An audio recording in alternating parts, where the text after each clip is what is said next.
Okay, and we can get started with our interview today. I want to welcome our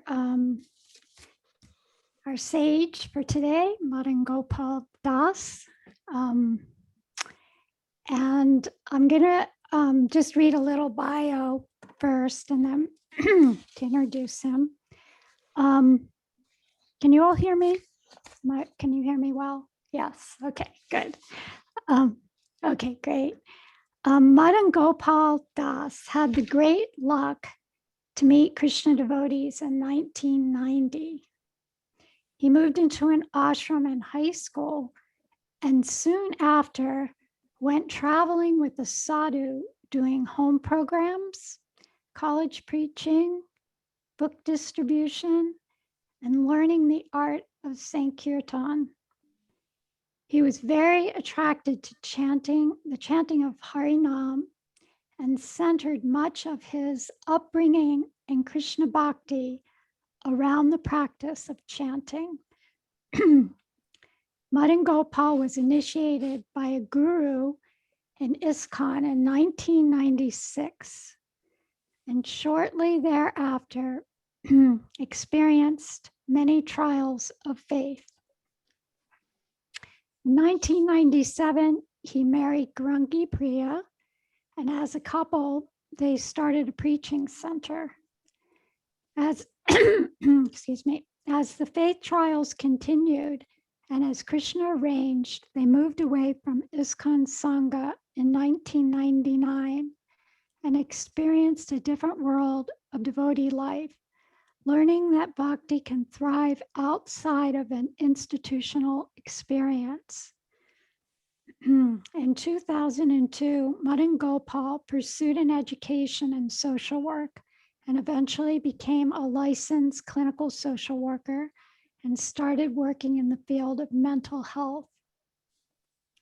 In 2004, he met Swami B.V. Tripurari again, and it was very evident that this meeting and relationship was destined to be the major direction of his life.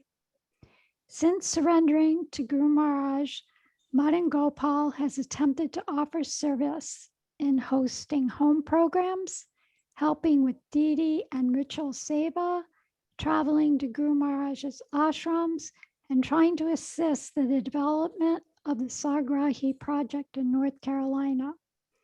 Currently, he regularly hosts bhajan gatherings in his home in Chapel Hill, North Carolina, where he lives happily with Grungi Priya and their 3 children, under the shelter of their deities Ram Govinda, Gaur Nityananda, and Giriraj Govardhan.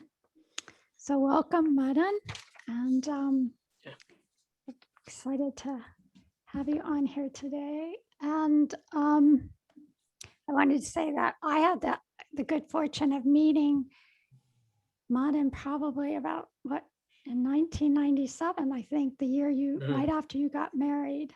And I was at a Rath Yatra in Washington, D.C., and Grungi Priya came running up. I was actually on the cart, the Rath Yatra cart, and she came running up and she said, with this very effulgent young man, and said, "I want you to meet my husband." And I was like, Grungi was like 18 years old at the time, right? Something like that. Yeah. I was like, wow, that was quick. Anyway, it was wonderful to see that she was in good hands after talking to them for just a very short time. I had a very amazing impression of Madan Gopal, and for good reasons. I have since learned and gotten to know him quite well, and I'm very happy that the 2 of them have been together and they have a beautiful family. So to start the interviews, just again, a little recap what we're doing. We're talking about the Sadhaka's journey and comparing it, looking at it, and Joseph Campbell's looking at it and comparing it to Joseph Campbell's hero's journey. And that involves this leaving the ordinary world to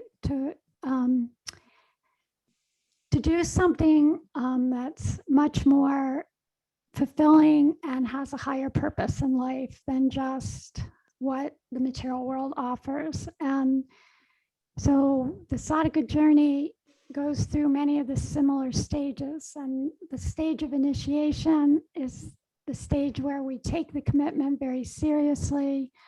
There's a lot of surrender and perseverance during that stage, and having to overcome adversities and difficulties that will naturally come in a hero's journey. And the greatness of a person is actually shaped through these experiences. And I think the example Srila Prabhupada had used was putting a sword into a fire. And every time, just at the point where it's starting to melt, you pull it out of the fire, and then the metal becomes even stronger. So the fire of ordeal that we are put into, each time it gets pulled out, we're stronger. So it's really, really helpful to look at our struggles through this lens, because otherwise we could lose our faith. And I've seen that many times with devotees who haven't had good sanga, good association to help them understand, this perspective. So we're going to start with asking you, Madan, what was your call? What invited you to come onto this adventure of bhakti, and how were you able to disengage and come out of the material world? Okay. First, I just want to ask, can you hear me okay? Yes, I can. Okay. Okay. I just want to offer obeisances to all the devotees. You're all my family. Being connected with Guru Maharaj, even if I haven't met you, I know that I have some deep connection with you because we're all connected to the same person, and it's a wonderful family that we're involved in. I also wanted to just give a quick darshan of our deities, because they are they've all come to us in different important stages in my life. So here's just a quick darshan. So these are this is Kanaram Govardhan Shilas that came to us by the blessings of Guru Maharaj and Karnamrita Prabhu. Shishi Gornatai,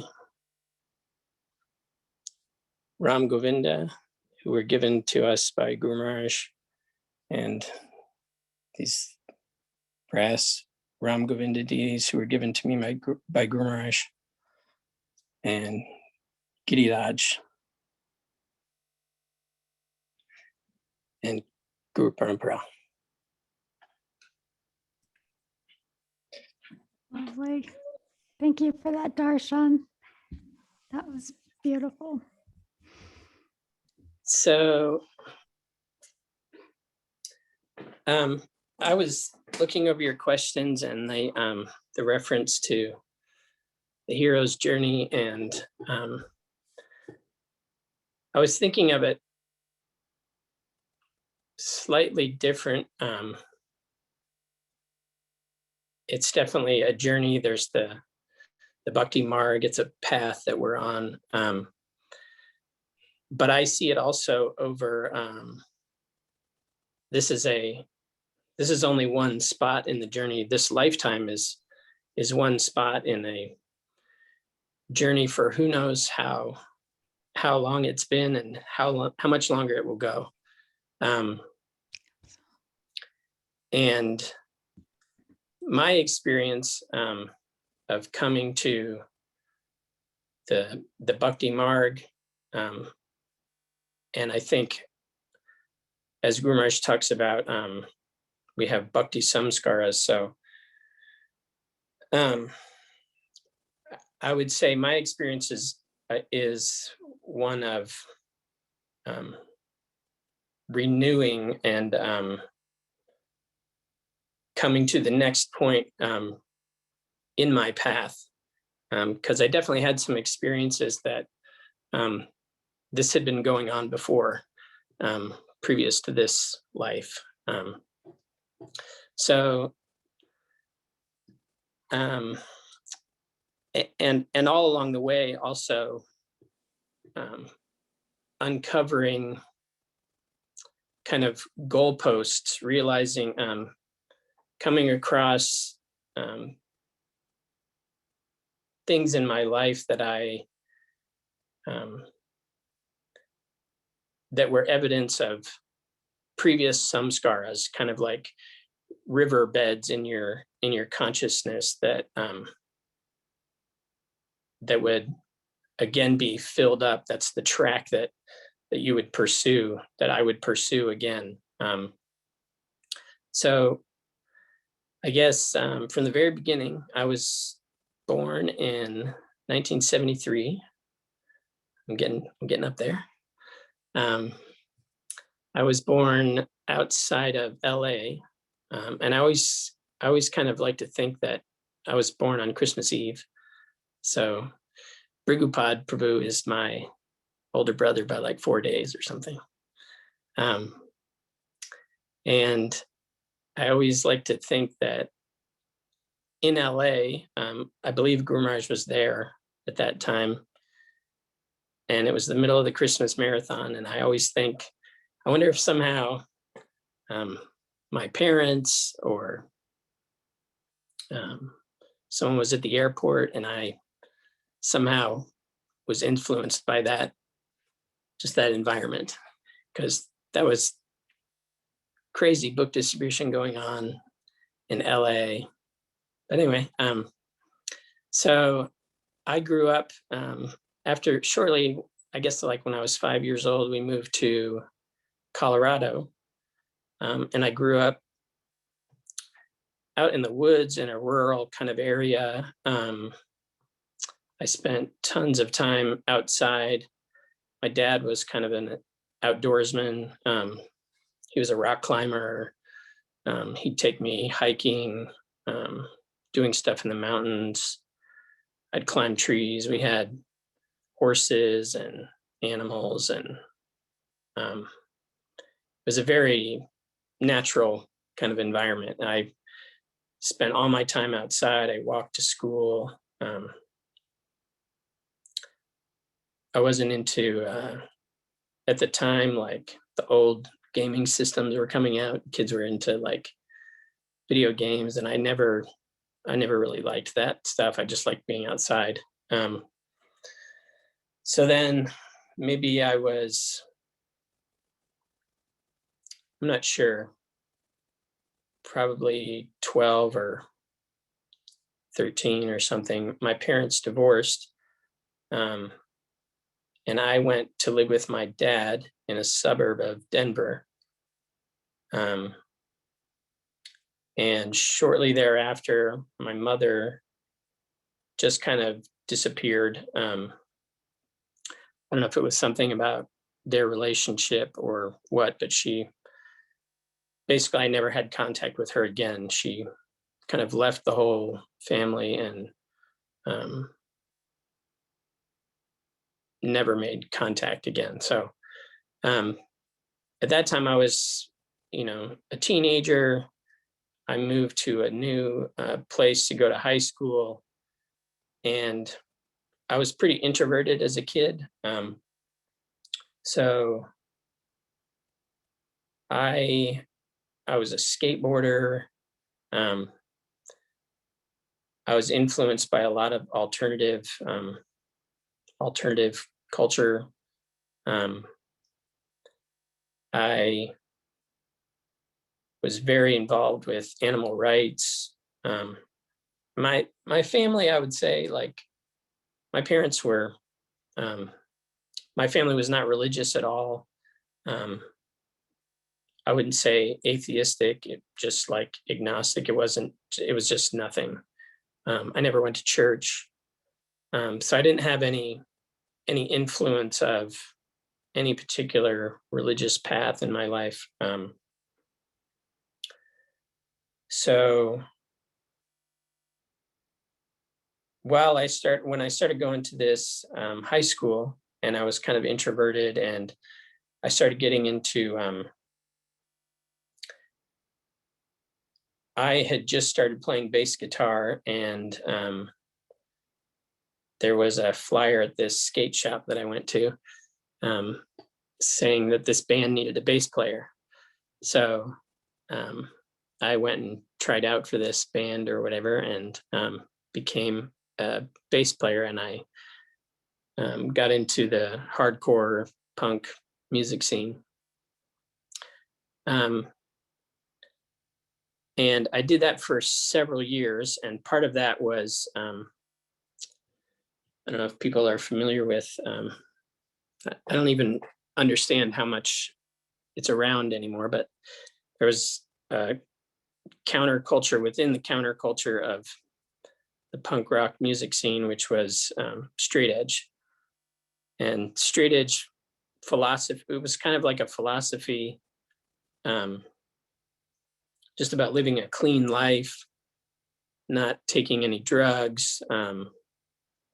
Many people were vegetarians. There was militant vegan hardcore bands. And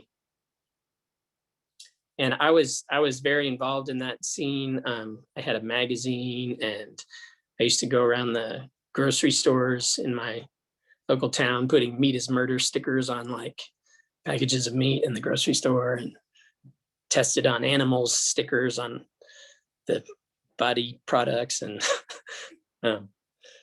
getting in trouble and skating in places and playing in my band. And music was a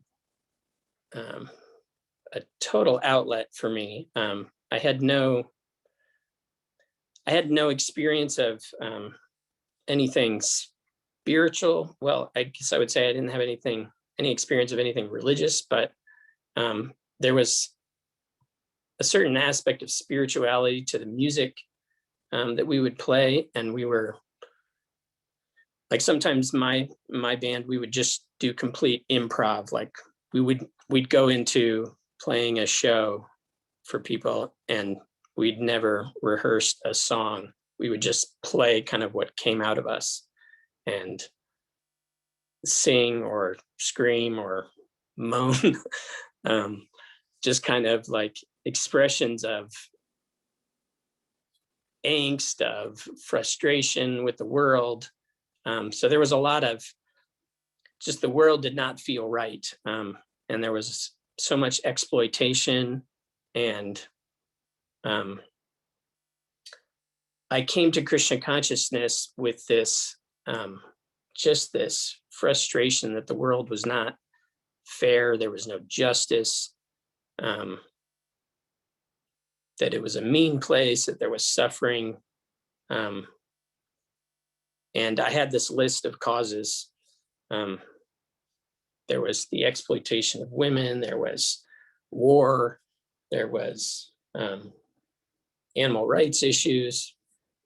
So in 1990, in this scene, I had come across people who had become devotees. Specifically, this was Raghunath of Youth of Today, and he had gone to India and met a guru and come back and was transforming kind of all his music and all this music that I was into and the philosophy. He was transforming it into, all of a sudden there was this element of Eastern spirituality. And it was, at the time, it was very curious. There was a whole bunch of that scene who were very anti anything religious. But I was intrigued by it, and I was in a band with someone who he had grown up in Moundsville, which is the town right outside of New Vrindavan. And in the 80s, he had seen all kinds of stuff happening at New Vrindavan and Kirtananda and people driving through in limousines. And he was like, do not touch that. That is a cult. But I was curious. And in 1990, I went to see Shelter came to my town, Raghunath's new band. And some other people that I knew from that music scene, Braj Kishore. And I went and saw them in concert, and devotees from the Denver temple came, and they were passing out halava and little mantra cards, which was an invitation to the Sunday feast. So I was very inspired by the music and the message. And I remember I was standing up front, and Braj Kishore had on his arm, he had a giant permanent marker. He wrote, "I am soul," like Aham Brahmasmi. So I was intrigued by that. And shortly after they left, I started corresponding with him. I went to the Denver temple. I just showed up. I can't remember why I didn't go on Sunday, but anyway, I went down there one time. I went to the Denver temple, and I walked in the foyer of the temple, and I looked in the windows, and there was this man sitting there perfectly still in this giant temple room. The temple room was locked. I was just looking through the window, and this man was sitting there, and he was not moving. And I was completely amazed. I was like, wow, this is like some crazy yogi meditating. This is, turns out it was Prabhupada's Murti. But I was absolutely convinced that it was a person. So it was completely otherworldly experience. Eventually I went back to the Sunday. I started going to the Sunday feast regularly. They had a restaurant, Govinda's. I would go there all the time. My dad would take me there. We were vegetarians. And I would go to the temple all the time. And I met one devotee there who later became, his name is Jagadananda. He was Bhakti Jason, and he kind of took me aside, and he was like my best friend at the temple. I would go to the temple and I would do service with him. And I remember he would preach to me and teach me the philosophy. And I remember sitting in the car and listening to this lecture. He gave me this lecture of Hridayananda Maharaj, and Hridayananda Maharaj was saying all this. He was saying, and you just worship this bag, and this bag is full of pus and blood and stool and urine. And I was just like, I was eating all this stuff up. It was great. I mean, it made so much sense to me. I don't know. I was just right for this kind of like, it's pretty brutal, like traumatic style preaching, but I was ready for it. So, and then he also gave me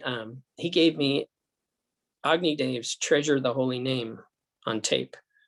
And I took that home. This is one of the first times I went to the temple. I took that home and I listened to that tape every single day before I went to school and when I came back from school for hours a day. Like those melodies were just burned in my brain for about a year and a half. So I was still in high school. Then my best friend, and I was chanting by then, and I was ordering, the BBT had these little certificates that you could mail in to get a free book. So I would just send one in after the other, and I would get all the books. And I would go to school, and I wasn't in any kind of crowd. I was like kind of introverted, and I was short, and people made fun of me, and I would like fight back, and kind of just it was hard. And high school was just full of cliques, and you had all the popular kids. And going through high school, I basically I decided I wanted to be like a hermit. I couldn't take the shallowness of the people. I didn't want to be in any particular group, and I would just go home and chant. I would go sit down by this creek by my house and just chant and chant and chant. And I would go to the temple more, and I would want to be like the temple devotees. So of course, I had to sleep on the floor. So I took the bed out of my room and I slept on the floor because I thought that was cool. I decorated my whole entire wall with like pictures from the BBT calendar. And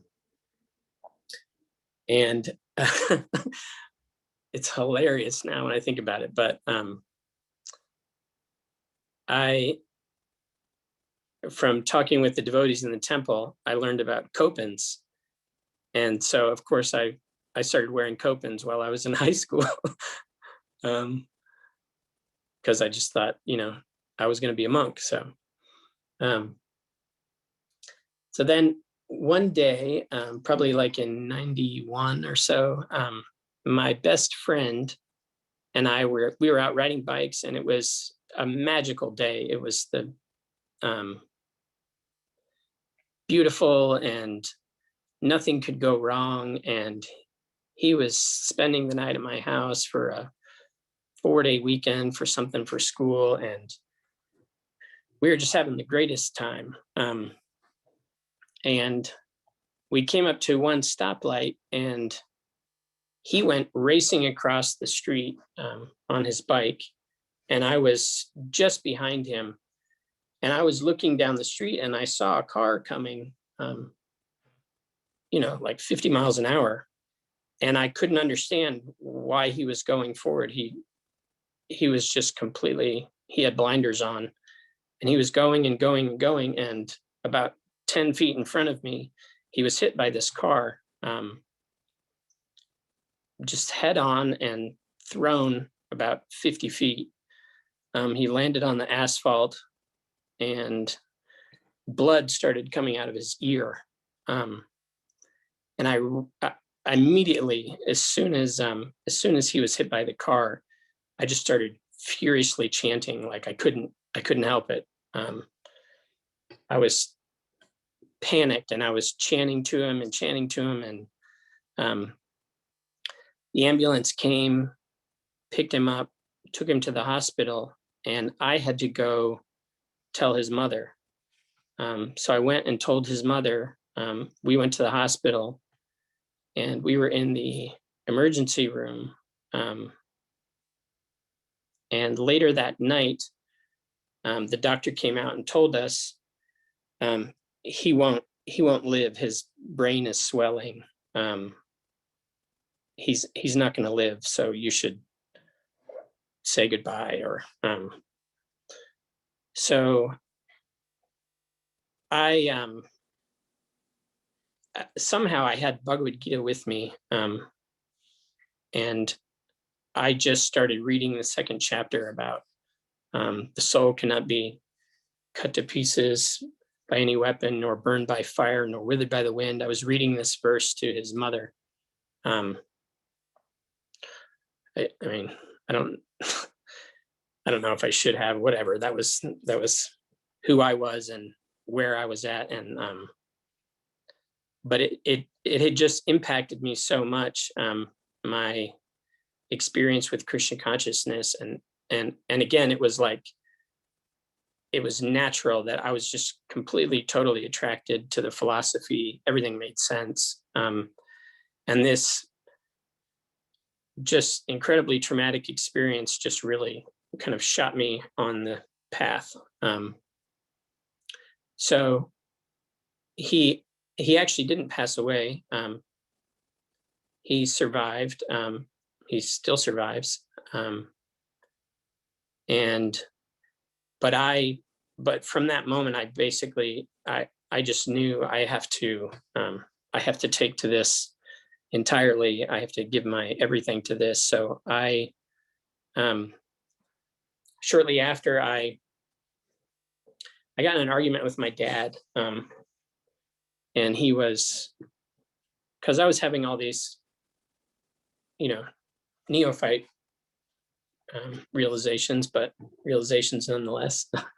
And I got in this argument with my dad where I was telling him, it was kind of one of those classic, you live in my house, you follow my rules kind of thing. I can't remember what I was doing, but so I was talking back to him and arguing back. I said, "Oh, you think this is your house? You built the nails, and you created the wood." And, I was referring to everything is Bhagavan's, and he's the creator of everything. So this isn't your house. You can't take it with you. So that was too much. And basically I don't know if I was kicked out or I just left, and I moved into the temple. And my temple president, who was wise for the time, told me, you have to finish high school. You can live here, but you have to finish high school.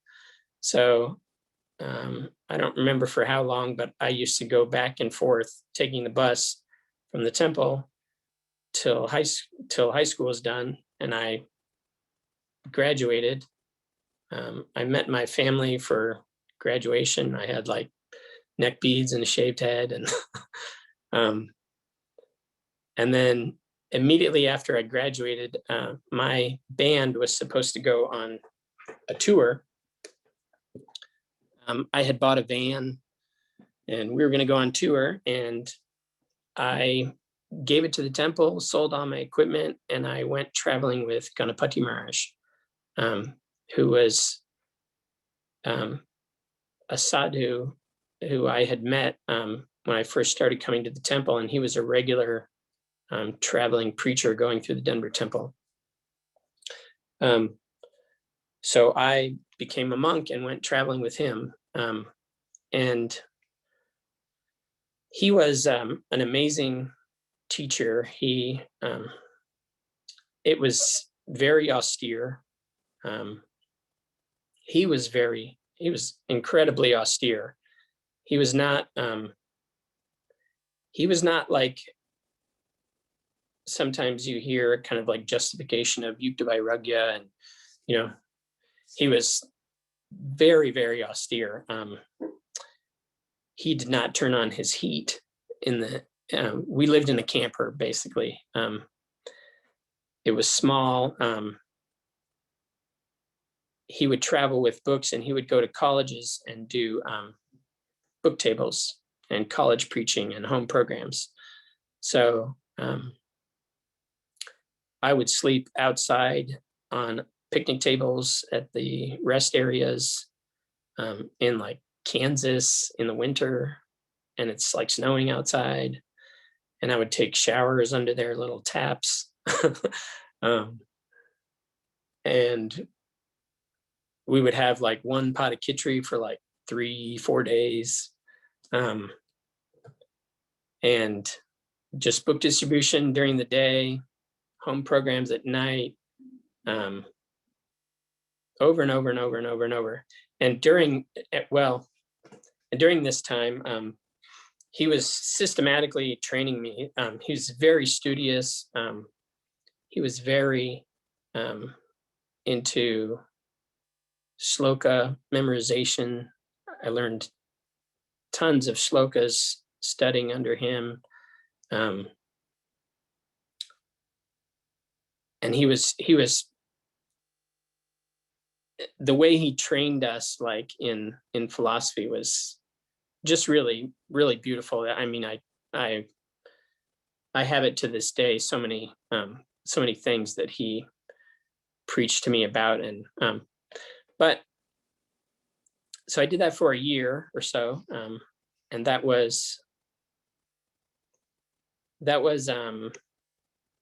it was austere and it was hard, and it was also excellent.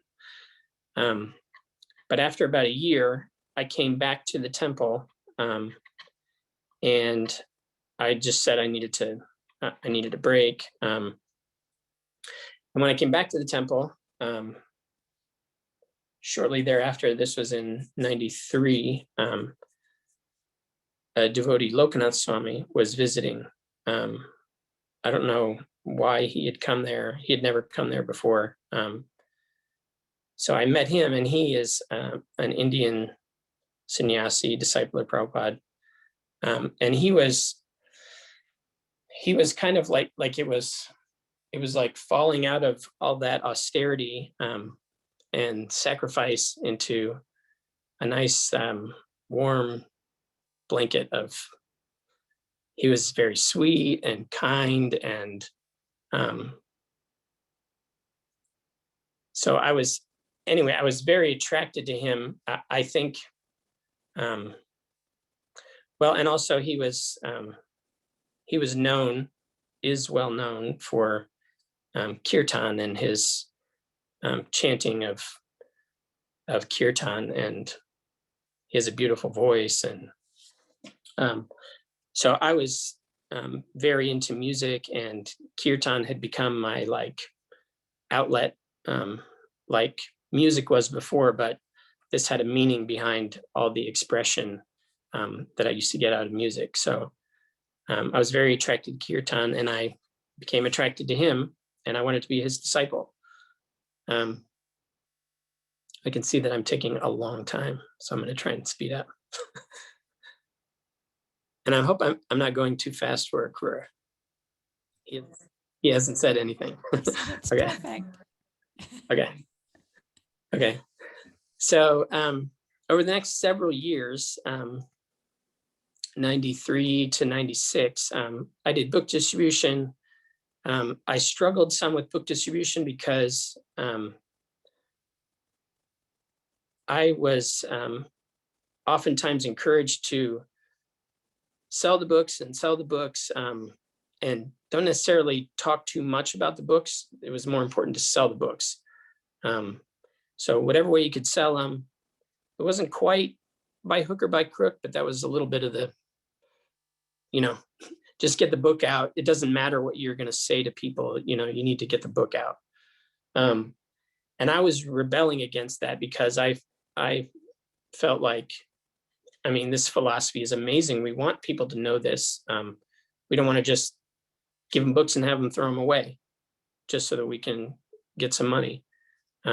So I was conflicting with some of my authorities sometimes. I wasn't saying the lines exactly like they wanted me to. I wasn't saying that this was, Bhagavad Gita takes place on an ancient Indian battlefield, kind of like the Cherokees. It was like, I remember a couple of times I went out to the Denver airport in a dhoti to spite my Sankirtan leader, because I just wanted to be like, we're monks, we're Hare Krishnas, this is what this book is about, and if you're not attracted, fine. And, some people are really attracted to that. So that wasn't going over very well. And I was getting involved in some management in the Denver temple, which I really did not like.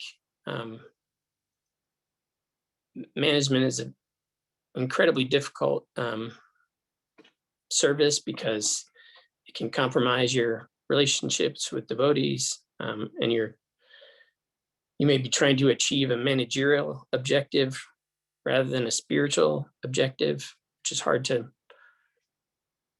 keep the two in line. And so that was going on. And also a couple times a year, I would go and I would serve Lokanath Swami in different places in the US when he would come. So, and then I went to India in 95, and I met him there, Lokanath Swami. I was his servant. And at the time, there was the politics of the Jiva issue was going on, and ISKCON was supposed to come up with a resolution on the problem of the Jiva issue and reconciling, what's ISKCON's official position. So I think they published an actual book called, Our Original Position, but that was like ISKCON's official position on the Jiva issue. And that was something that I was unsettled with and didn't make sense to me. How can we leave the spiritual world and come here? Rebelling from Krishna, it didn't make sense. So the GBC would have these meetings in India and try to resolve some of these controversial things. So 95 was the Jiva issue. And after the GBC meetings, they had banned Satyanarayan Kundali's book on the fall of the Jiva, which was research they had done from the Sandarbhas. And there was a class after the GBC meetings, and it was, I remember I was a newer devotee and I was very enthusiastic to serve ISKCON, but it made my skin crawl because it was like a sports game. Like the crowd was freaking out that these disciples of Prabhupada should be excommunicated. And so that made me really uncomfortable. And there was, over the years, there were these things that made me uncomfortable with being involved with ISKCON. Then in 96, I went back to India, and I was there in Mayapur serving Lokanath Swami, and Gaur Govinda Maharaj passed away at that time. And he was there for another controversial time where I had met him before and known him, and he was a very dynamic spiritual figure. And he was kind of, I guess I would say the GBC was trying to rein him in. Some of his disciples were talking of him as kind of a successor to Prabhupada. And then all of a sudden he passed away. And because I was serving Lokanath Swami, I went to see him immediately after he had passed away. Lokanath Swami went there and I followed him. And I was in the room like minutes after Gaur Govinda Maharaj had passed away. And it was super impactful experience because Gaur Govinda Maharaj was sitting there in bed, sitting up, and he looked like he was in samadhi. He didn't look like he had passed away. It was incredibly profound. And then there was a festival and a kirtan, and everything that happened that night after he passed away was just really impactful. And then we went to Vrindavan, and I got initiated there at Rupa Goswami's Samadhi. And I didn't understand why. I would find out later, but I was initiated in Krishna Balar Mandir. So after being initiated, I came back to America and I continued serving Lokanath Swami in different places. And I went one time in 97, just after I had gotten married. I went to see Lokanath Swami and to do my service, and we were in California somewhere, and my god sister serving him, his secretary, a Jagadish Maharaj, who some of you may not even know who that is, but he had just left the movement. And my god sister said to me, after what happened to Jagadish Maharaj, I hope that doesn't happen to our Guru Maharaj because of that thing that happened. And I was completely shooken up, and I didn't understand what she was talking about. And I asked her, And she said something happened to Guru Maharaj in the early 90s. So I was in the middle of serving him lunch. So I went in and I sat down at his feet, and I was just tormented. But I asked him, I said, what is this that this devotee is telling me about? He asked me to grab his briefcase, and out of his briefcase, he pulled out a piece of paper and asked me to read it. And I read it, and it was an official statement by the GBC. And it was, this is difficult to talk about, but these are just the facts of what I experienced. So basically, and also inconveniently, he is in the social media news right now. But I read this statement, and it was basically a GBC version of something that had happened in 1990, where he was, let's just say, inappropriate with a 11-year-old girl. So I was, but the GBC statement was a very sanitized, whitewashed statement that at the time relieved me, although my faith was very disturbed by even hearing anything about this. From what I read, the GBC statement, I was completely relieved because it was no big deal. And I could go in my mind for the next couple of years trying to say that it's okay, you know, nothing happened, et cetera, et cetera. But at the time, I immediately said to him, I said, this is going to be really, really hard for my wife, who we had just been married, because she's a Guru Kuli and she grew up in ISKCON. And if any of you know or are second generation, like children of devotees, they've experienced a lot of horrible things in the framework of the growing of the Krishna consciousness movement. So I said, this is going to be really hard for her to hear this. So I left, I went back to Denver. I continued with my service.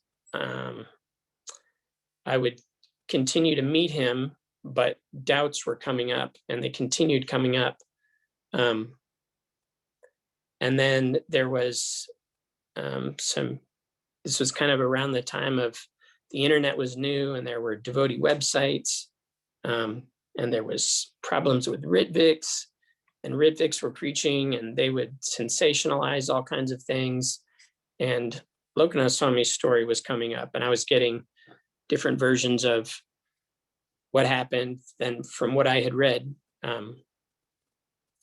So I was trying to craft like a message to disciples in cooperation with like the GBC and senior disciples of his. And I was trying to advocate that these people should be informed before they take initiation, because I wasn't. Because if they're informed after, you know, by some false story, what I thought was a false story, their faith will be disturbed. And as I have come to know, really, faith is the deity, and management is not. You shouldn't manage faith. So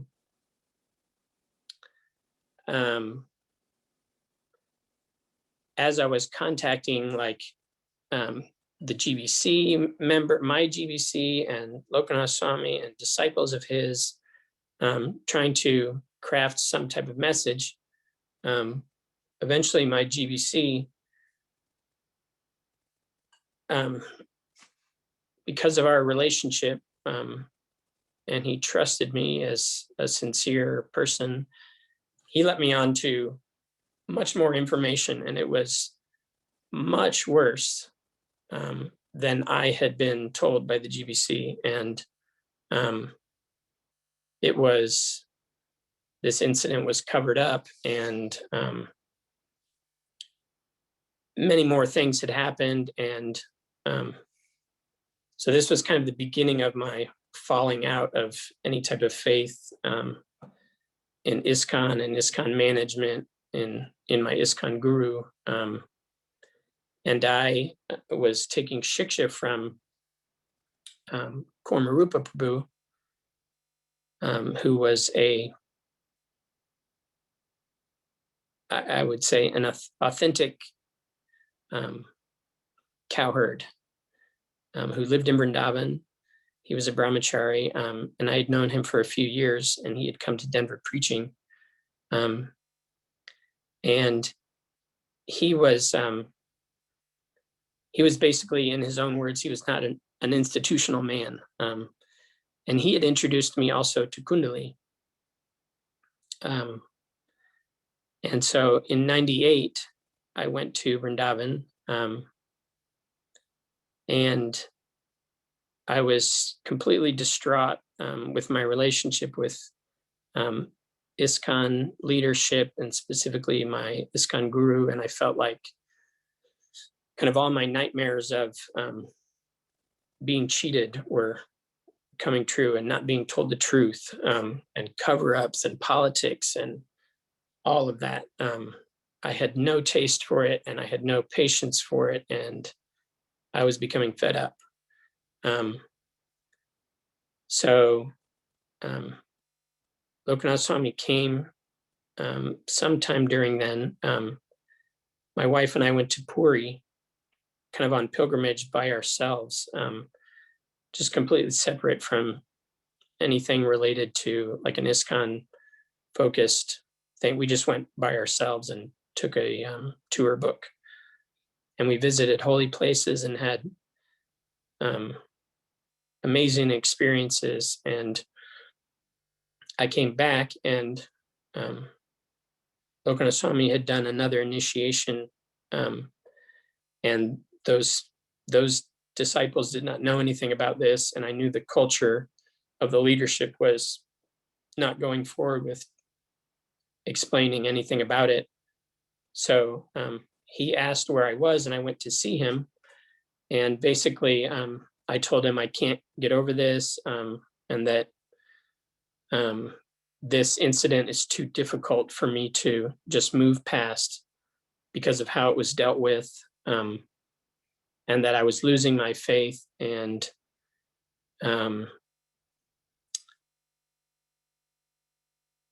at one point he said to me, in our culture, we don't talk about these things in our culture.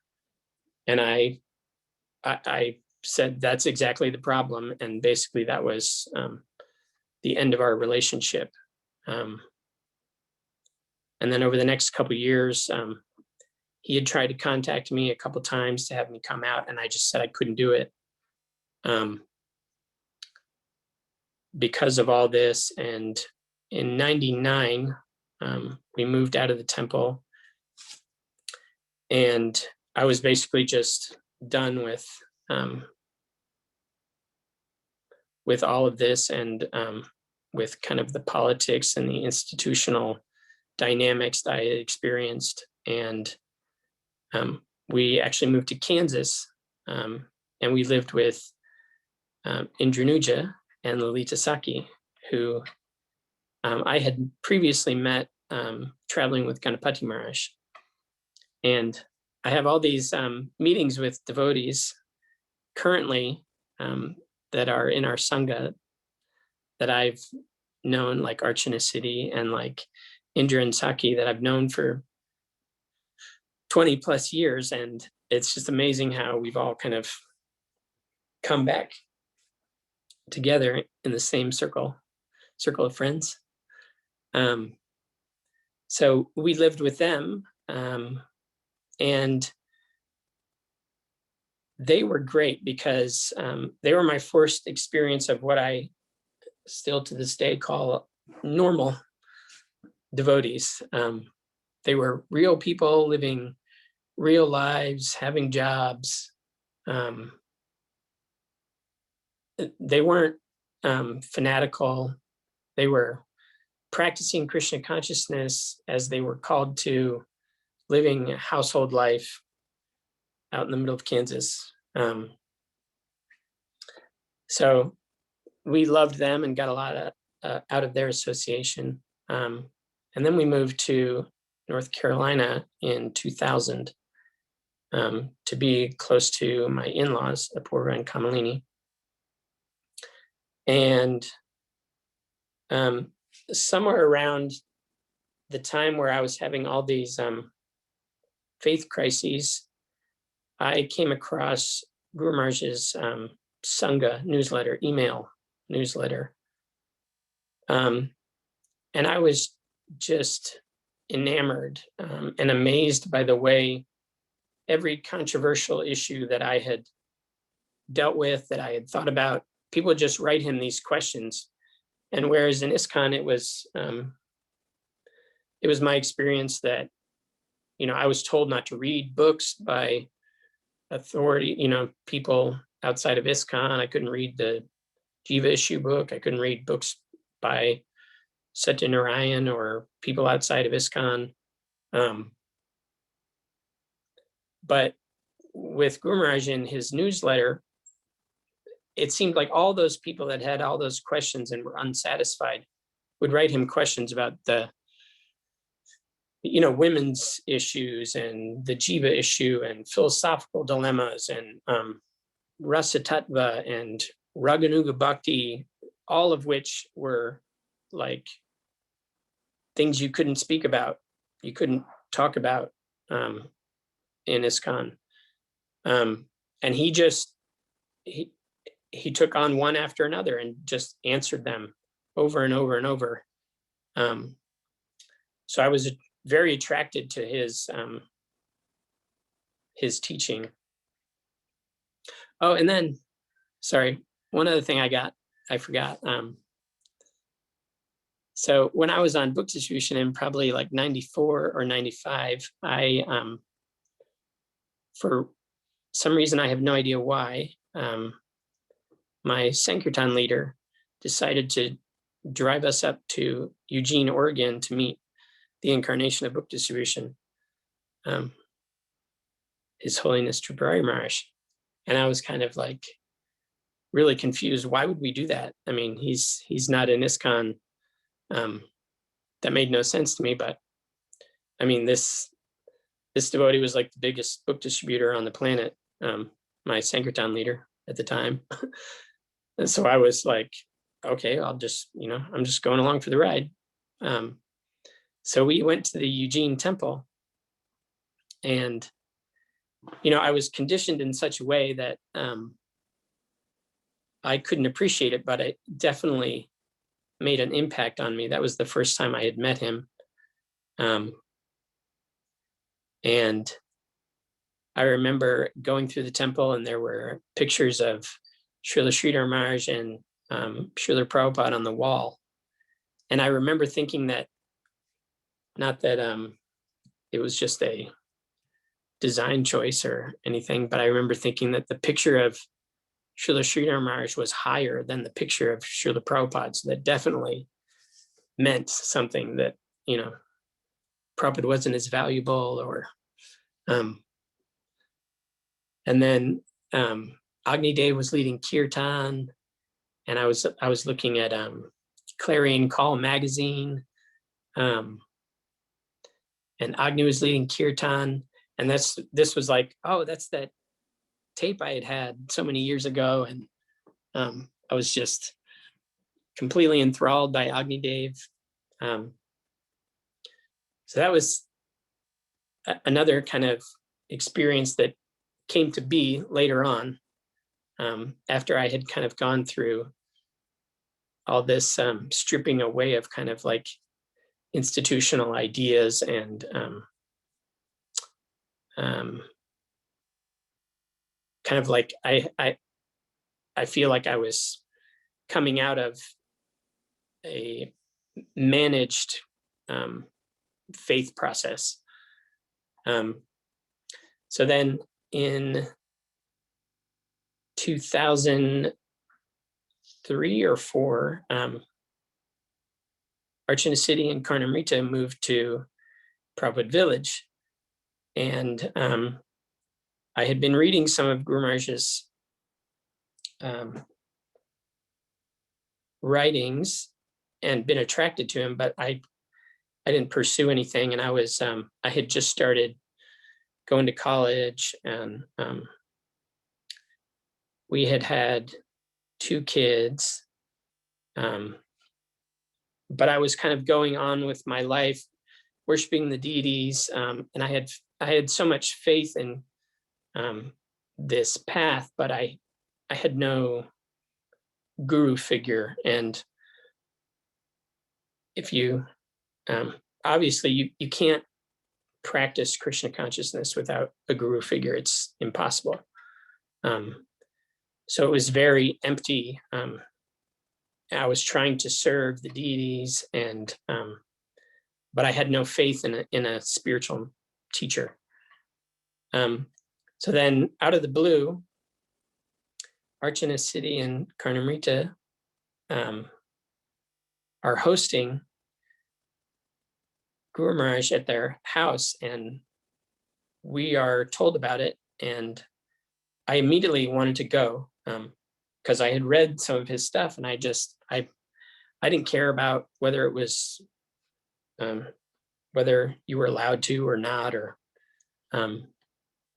so I went to see him. Gaurangi and I went to see him, and it was, from that moment, it was completely amazing. I knew that this was like I was saying before, this uncovering of this is exactly where I'm supposed to be. This is what everything I've gone through. This is exactly what this has been meant for. And it was, I had this very strong impression that Guru Maharaj knew I was supposed to be there with him, that we were supposed to be there with him. He was like, I had never met anybody who was that like confident. And you know how sometimes Guru Maharaj says, he quotes Prabhupada saying, "I came to your country as an aggressor." I feel like that first meeting where I met Guru Maharaj, he was almost aggressive in his like,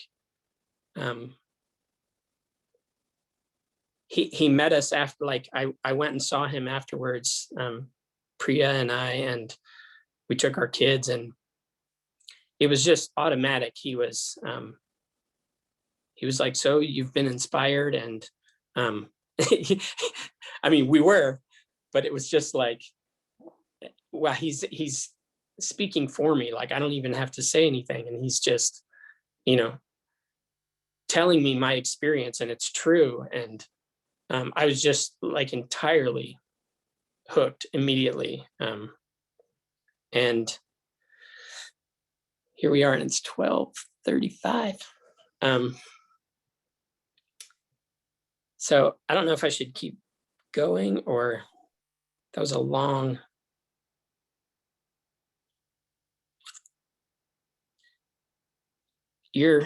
I can't hear you, Archana. You have to mute original audio and select English.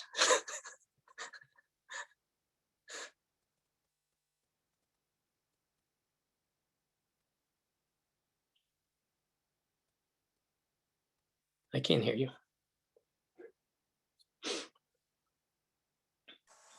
There you are. Can you hear me now? Yes. Okay. Yeah, I don't know what happened.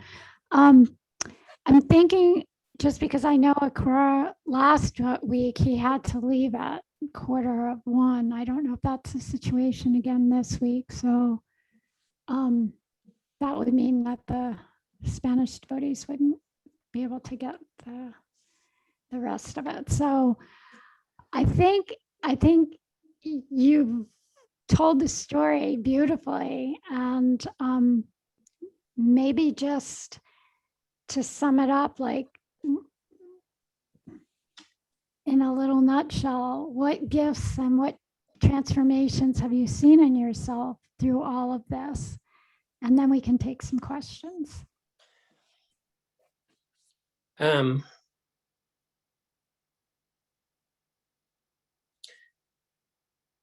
Transformations.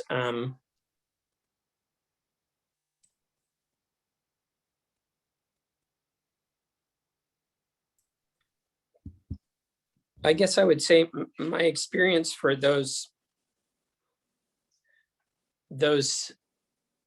10 years or so were just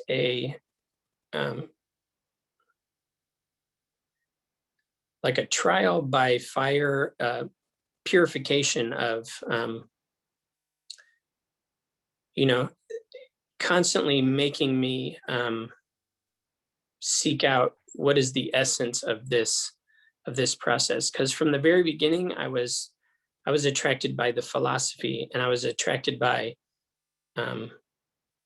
the idea of offering your devotion, your emotion to God.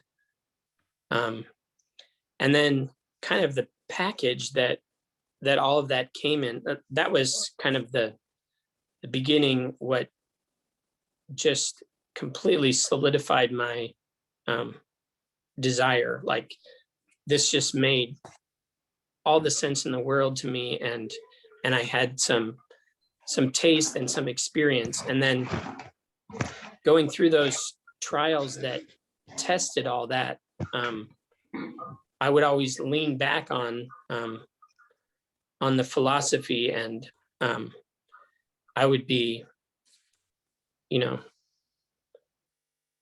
in spiritual suffering, but it wasn't like I had any other shelter. I was calling out in bhajan and kirtan, because all I wanted was Krishna consciousness. But then, so I would have to consistently put aside of this is an anartha, this kind of, I guess also developing a discriminating mindset rather than a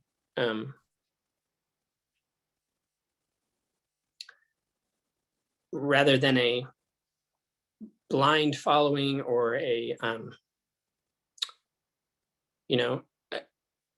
in a way a kanishta, very I just want, like, at first I feel like I felt, oh, I have all the answers, this is it, great, now I just have to do what these people tell me, and I'm set, because this is the most amazing thing ever. And then when I was betrayed by some of those people at times, or I was betrayed by my own lack of discrimination, I would have to fall back on the teaching. I would have to fall back on association with sadhus, who were actually committed to the shastra and the philosophy, and I would take their advice. And so, I mean, that was all. I mean, I can't express how incredibly painful to have, like, that type of faith be just completely destroyed, because the faith in the guru is like, it's so pivotal. So when that was going through, that whole thing was just so difficult, but I knew I couldn't go anywhere else. I didn't have any faith in any other process or just life in the material world or another spiritual path. Nothing did the same thing for me, but I needed a guru figure. So I feel like all of that was a purification process to help me understand what is essential in this teaching. And it all culminated in taking me to Guru Maharaj, where, the gifts I would say, I have uncountable gifts from all the time I've been able to spend with Guru Maharaj. Literally, he handed me my Istadev in 2008. I was always attracted to Sakya-ras, pastimes of Krishna. I was incredibly attracted to how he spoke about Prabhupada in Sakya-rasa, because there was some inclination that I had. There was something that I knew about that. I remember when the very first time I went traveling with Cultivating Maharaj, I went to Chicago, and there was a devotee there who is, his name was Mahamantra Das, and he is now a sannyasi, but he is a Sakya-rasa bhakta. And it was unheard of at the time, but I have this vivid memory of sitting with him in the ISKCON temple in Chicago, and him telling me that Prabhupada's song on the Jaladuta is saying how Prabhupada is in Sakya-ras, and how he's speaking to Krishna. These are things that Srila Sridhar Maharaj said. I don't know where he got that, but it made perfect sense to me. But that's not what I had heard in ISKCON. It was that Prabhupada was preaching to the conditioned souls. So things like this, when I met Guru Maharaj, it just all laid out like this is obvious. And Guru Maharaj gave me so much of his time.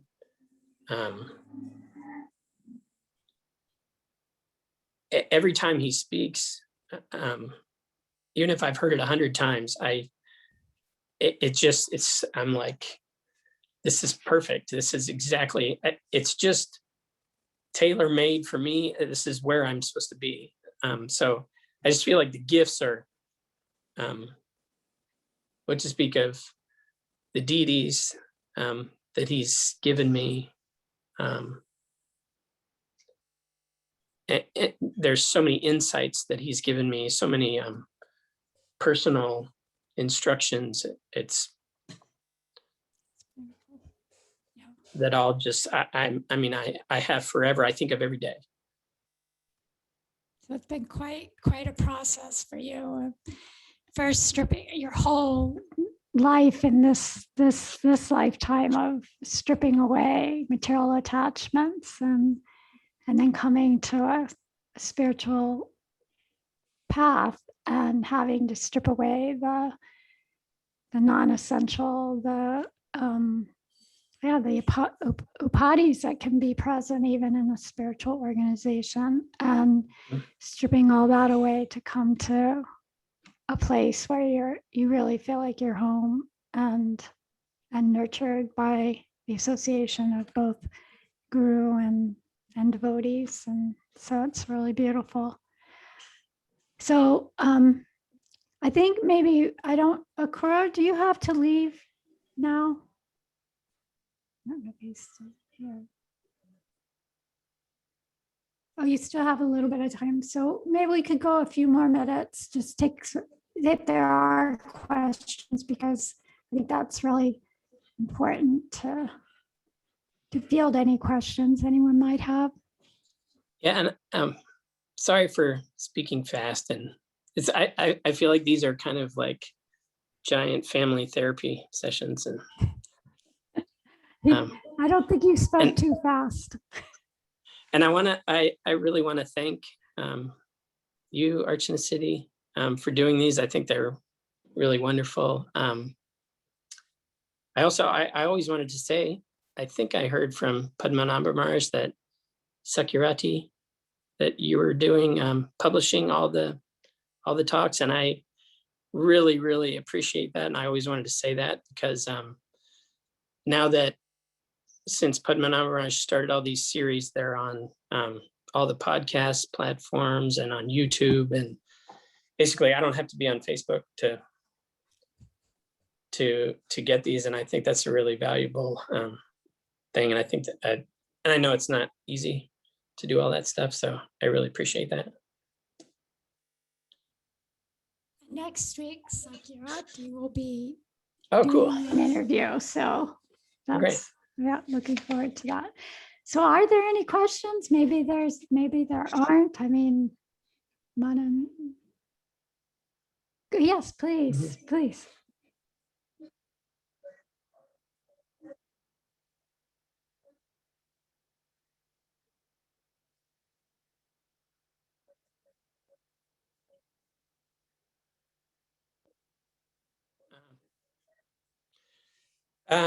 He was banned from initiating. This has happened many times with many devotees. It's this problem of managed spiritual life, but basically, like the gurus are under the GBC, and but basically he was restricted from initiating disciples. So although I was told that there was going to be 100 disciples initiated because it was the centennial year and they were doing things in 100 numbers. So I was going to be one of 100 disciples initiated. So that's why I had waited 3 years to get initiated. But that was not the case. There was this other reason in the background. And that stuff just really made me sick. It was just untruthful, and I just didn't.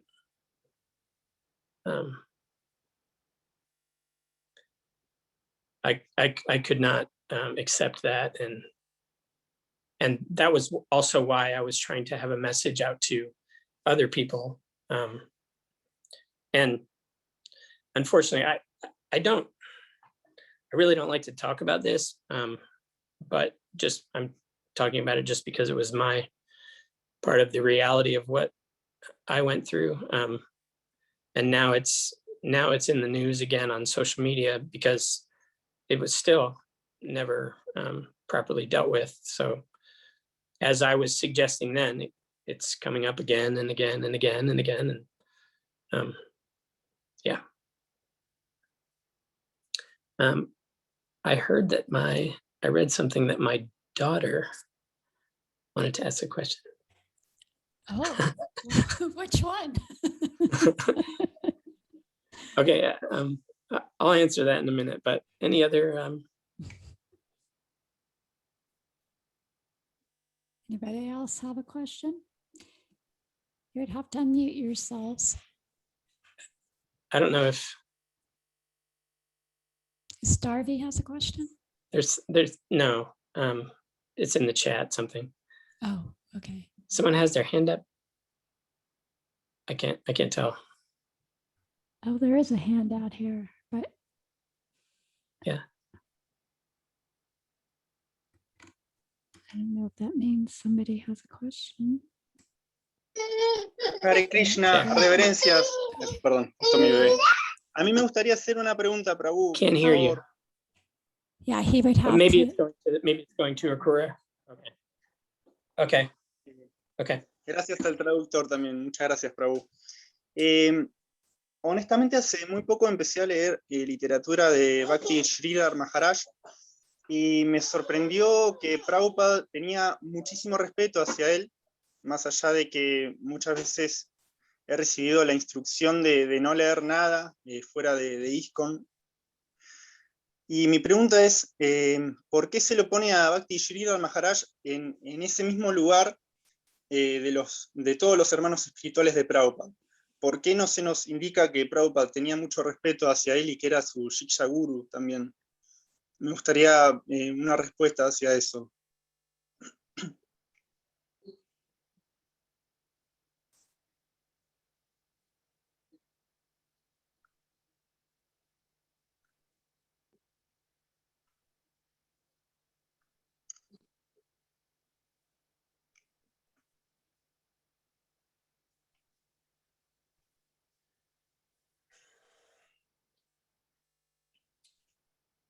I'm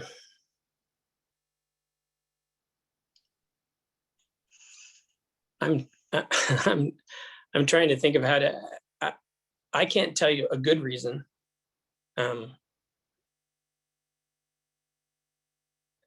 I had the same experience of when I came in touch with Guru Maharaj, reading about Srila Sridhar Maharaj's relationship with Srila Prabhupada, reading some of Srila Sridhar Maharaj's teachings. And I mean, Guru Maharaj's experience was the same. He talks about how it was obvious to him that this was the solution to everything that had gone on after the disappearance of Prabhupada, that here was a substantial spiritual figure who didn't say the exact same thing as Srila Prabhupada, but the same spirit was there and more. The only reason I could say that why the information is managed in that way is again, it's a management of faith. It's trying to protect an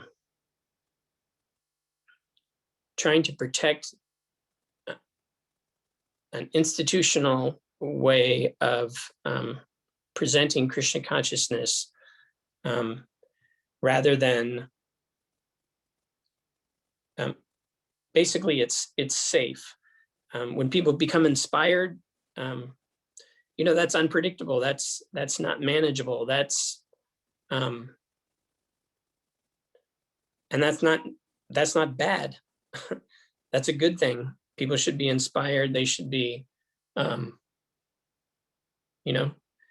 we get into Krishna consciousness, and our well-wishers want us to, our genuine well-wishers would like us to attain everything that is possible for us. That's a true well-wisher's only agenda. But when that agenda goes against keeping people in your temples, in your organization, doing things the way that you say they should be done, I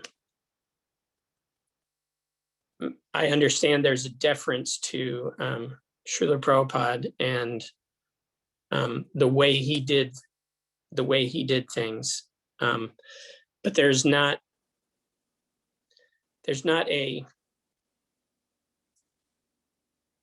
like I was saying about myself, like you cannot progress in spiritual life without the guidance of a guru.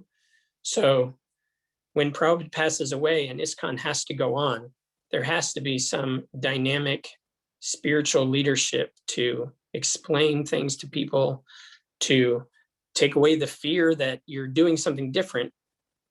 That doesn't mean it's, that may be your progress calling, because this is a dynamic, ongoing process.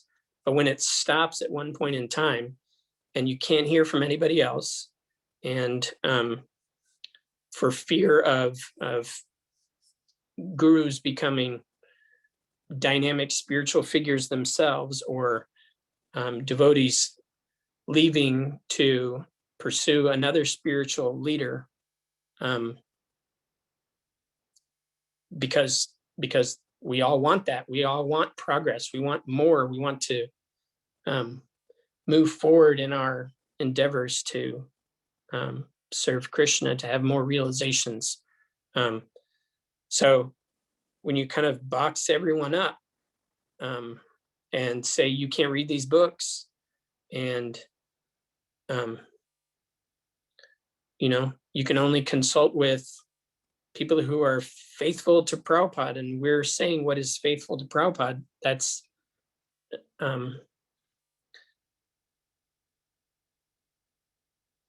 that's the end of progressive spiritual life. I mean, you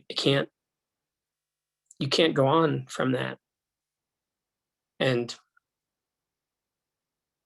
I mean, there's plenty of information for people who can hear it, who have been given the freedom to hear it, or who trust themselves to hear it, that Srila Prabhupada had an incredible relationship with Srila Sridhar Maharaj.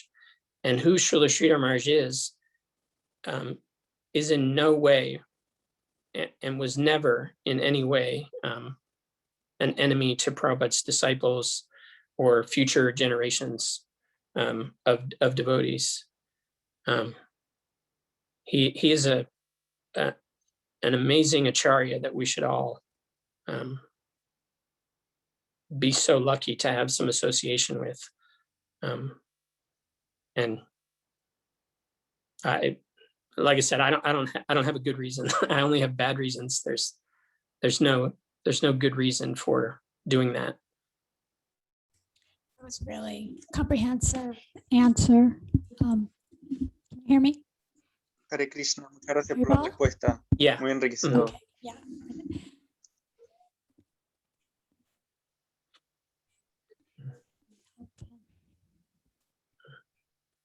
yeah. Thank you for the question. So I think our time is up. We went a little over, but I think it was well worth it. So next week, as I said, Sakirati will be our interviewee.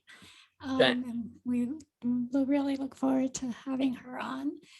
Thank you, Madan Gopal, so much. I think, I mean, I've heard your story before, but just hearing it again and all your realizations was very powerful for me also, because I mean, I also had to, leave my material situation. And then at some point, my spiritual family that in ISKCON, I had to move away from that, although I haven't completely moved away from it, but I had to cut a lot of ties, and how that was in some ways harder than even cutting the material family and friends and from the beginning. So I really appreciated all your insights, and thank all of the devotees for joining us. The series wouldn't be going on without your participation. Thank you again.